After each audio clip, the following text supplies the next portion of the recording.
अरे आज ये सो कॉल्ड सेकुलर पार्टियां अगर हमसे लेते हैं, हमसे लेना सीखे हैं हमारा इत्तेहाद, अगर हमसे लेना सीखे हैं हमारा वोट, हमसे लेना सीखे हैं तो हमारा इत्तेफाक, अरे लेते लेते खुद तो ताकतवर हुए और हमको कमजोर से कमजोर आज जो है की हालत में हमको पहुंचाने वाली इन जमातों का नाम ये सो कॉल्ड सेकुलर पार्टियां, तो यही कांग्रेस मिलेगी तो समाजवादी बेहतर हो सकता है।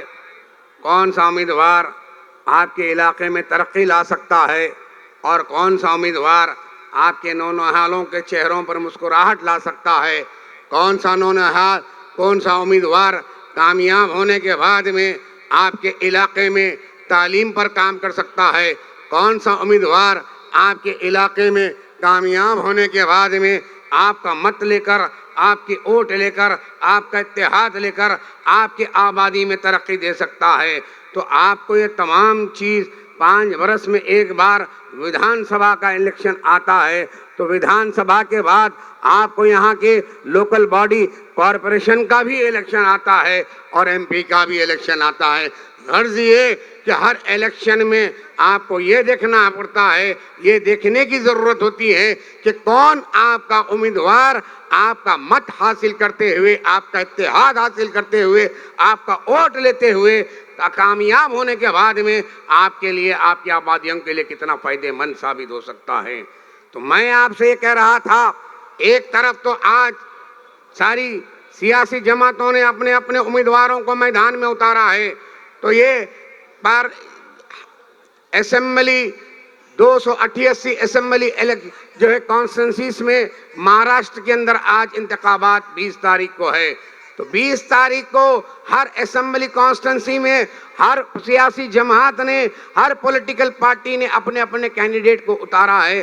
तो आपको ये देखना है कि एक तरफ भारतीय जनता पार्टी है तो सेना है, सेना के बाद में और एक सेना भी हुई, सेना को और एक सेना को बच्चा हुआ तो और एक सेना पैदा हुई। तो वहीं पर आप आगे बढ़कर देखेंगे एनसीपी के बाद भी एक बच्चा हुआ, 2 एनसीपी हुए, तो ऐसे आपके जुमला 4 पार्टियां हुए। तो कांग्रेस है, कांग्रेस के बाद में कांग्रेस से निकल कर लड़ने वाले कई ऐसे बाकी आजाद उम्मीदवार की शक्ल में भी लोग जो है मुकाबले के अंदर मैदान में हैं। तो आपसे ये पार्टियां और ये पार्टी के उम्मीदवार कोई जुदा गाना नहीं है, कोई नए नहीं है।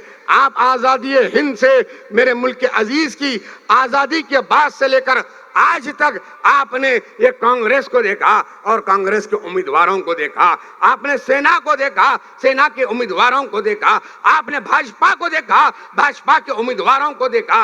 अरे ना सिर्फ इनको देखा बल्कि इनकी क़यादत को देखा, इनके कारकर्दगी को देखा, इनके कामों को देखा, इनकी गद्दारी को देखा, इनकी लूटमारी को देखा, इनकी बेवफाई को देखा और इनके वोट हासिल करते हुए, राह फरारी अख्तियार करते हुए आपने देखा। और इनके बीच में एक नाम अगर मैं कुछ भूल रहा हूं तो मैं वो मुल्ला जो है जहां पर यूपी के रहने वाले जो अपने आप को मुल्ला मुलायम कहते थे, उनके बयास में भी गद्दारी उनका बेटा निकल कर एक पार्टी बनाई जिसका नाम समाजवादी पार्टी है। अरे समाजवादी जो खुद के समाज को नहीं संभाल सकी, बाप के साथ गद्दारी की, चाचा के साथ गद्दारी की, चाचा को भतीजे ने गद्दारी किया और चाचा ने भतीजे के साथ गद्दारी किया। अरे वो जो अपना समाज, अपना खुद का परिवार नहीं बचा सके, आज वो लोग हिंदुस्तान में घूमते हुए अक़लियतों को जो है ये कहते हैं कि हम अक़लियतियों वाली पार्टी है, अक़लियतियों का हम साथ देंगे, अक़लियतियों का हम जो है हम विकास करेंगे। तो आप बताइए,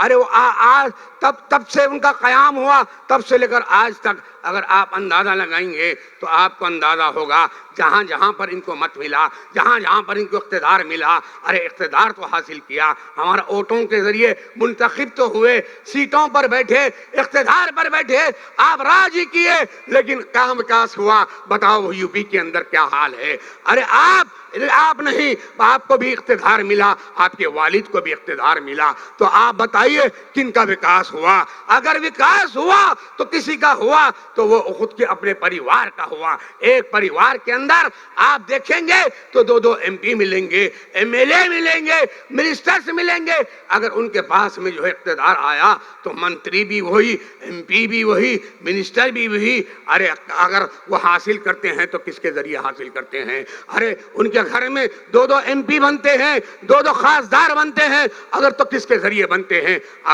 MYMU का जो है आपने नारा दिया, अरे मुस्लिम और यादव का, अरे मुस्लिम और यादव का आपने तो नारा दिया था, लेकिन मुस्लिम और यादव के नारे के अंदर विकास किसका हुआ? आप बताओ। यूपी के अंदर मुसलमान आज आज पसमानदगी का शिकार है, बिलखुसूस अक़लियतें, बिलखुसूस उन अक़लियतों के अंदर मुसलमान जो टूट टूट कर झोली भर भर कर इनको वोट दिया, तो उनका क्या हाल व माहौल यूपी के अंदर मुसलमानों का है। तालीमी पसमानदगी यूपी के अंदर है तो सबसे ज्यादा तो आप यूपी और यूपी के अंदर बिहार के अंदर मिलेगी।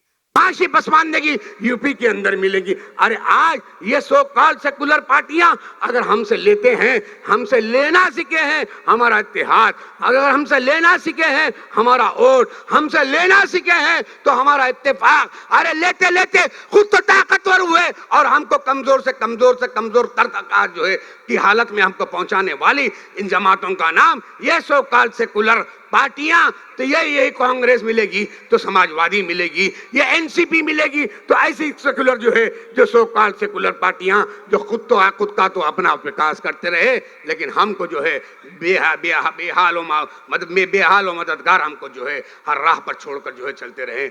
जब भी इलेक्शन आता है तो ये हमारे दरमियान में आते हैं और अपने उम्मीदवारों को पेश करते हैं। तो आप बताओ, आपकी इस कॉन्स्टिट्यूंसी में, इस शिवाजी नगर में मुसलसिल वही सो कॉल्ड सेकुलर डकैतों की जमात के जो है उम्मीदवार मुंतखब होकर आपके हमारे वोटों से जो है मुंतखब होकर आते हैं। कौन सा वक्त था, कैसा वक्त हालात गुजरे, कैसे कैसे हालात का सामना आपने किया? क्या उस वक्त में उन बुरे हालात के अंदर क्या क्या हमारे दरमियान में ये मौजूद रहते हैं? क्या इन्होंने तालीमी पसमानदगी, अरे मुझे इत्तला मिली है कि यही गोवंडी के अंदर, यही शिवाजी नगर कॉन्स्टिट्यूंसी का गोवंडी अक़लियतियों का अक्सरियत के साथ में बसने वाला इलाका, जहां पर जो है जिसके वोटों के जरिए, जिसके मत के जरिए ये मुंतखब होकर आते हैं। अफसोस और सद अफसोस की बात है, एक जूनियर कॉलेज भी आज गोवंडी के अंदर कायम नहीं किया। अरे आप बताओ, 15 साल क्या काफी नहीं थे मुसलमानों की जो है तालीमी पसमानदगी को दूर करने के लिए, इन नौनिहालों को ज़ेवर तालीम से आरास्ता करने के लिए? आप बताओ, इन 15 बरस पहले आपने जब फॉर्म भरा था तो आपका फॉर्म में आपका क्या हाल था? आपका जो आपने एसेट्स बताए, जो आपने सरमाया बताया था, आज वो 15 साल पहले का सरमाया बढ़ते हुए हजारों करोड़ का सरमाया आज के नए फॉर्म में 15 साल के बाद ये तीसरे इलेक्शन के अंदर आपका आता है। विकास तो हर कदम हर जगह आपका हो रहा है, लेकिन इन मासूम अवाम का क्या है?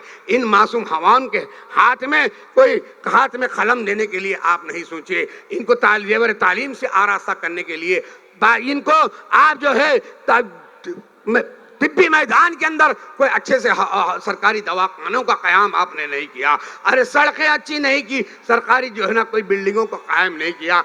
अरे उसके बरखिलाफ आज जो शेर आ रहे हैं, ठहरिए ठहरिए, आंधी आंधी आंधी आंधी की हवाएं ये कह रही है कि शेर आने हैं, शेर की आमद है। ठहर जाओ, थमो। आप और हम उनका इस्तकबाल बड़ी गूंज के साथ करेंगे, लेकिन आने से पहले मैं ये कहना चाहूंगा, अरे आपके और हमारे अब्दुल अजीज एमएलए, आपके हमारे अब्दुल अजीज मजलिस इत्तेहाद मुस्लिमीन के कायद मोहतरम अकबरुद्दीन अवैसी के कारनामों को तो सुनो। आप मजलिस के कारनामों को तो आप सुनो कि मजलिस कि अवाम जब वोट देती है तो मजलिस क्या करती है और उसके एमएलए क्या करते हैं। अकबरुद्दीन अवैसी साहब सालार मिल्लत एजुकेशनल ट्रस्ट के तहत एक अवैसी स्कूल ऑफ एक्सीलेंस चलाते हैं, अवैसी जूनियर कॉलेज चलाते हैं। आपको मालूम होगा तो कम बेश 40,000 बच्चे मुफ्त जेवर तालीम से आरास्ता अकबरुद्दीन अवैसी साहब का मजलिस इत्तेहाद मुस्लिमीन के कायम करता school Owaisi school of excellence में फ्री तालीम हासिल करता है, फ्री तालीम हासिल करते हैं। ये अकबरुद्दीन अवैसी साहब के काम है। आपके दरमियान में अगर आ रहे हैं अतीक सर को कामयाब करो बोलने के लिए, तो ये कहने के लिए ये अज़म लेके आ रहे हैं कि आप अतीक सर को कामयाब करो। अतीक सर के पीछे मैं हूं और मेरी जमात, मेरी पार्टी है। जैसा मैं हैदराबाद में जेवर तालीम से मुफ्त आरास्ता में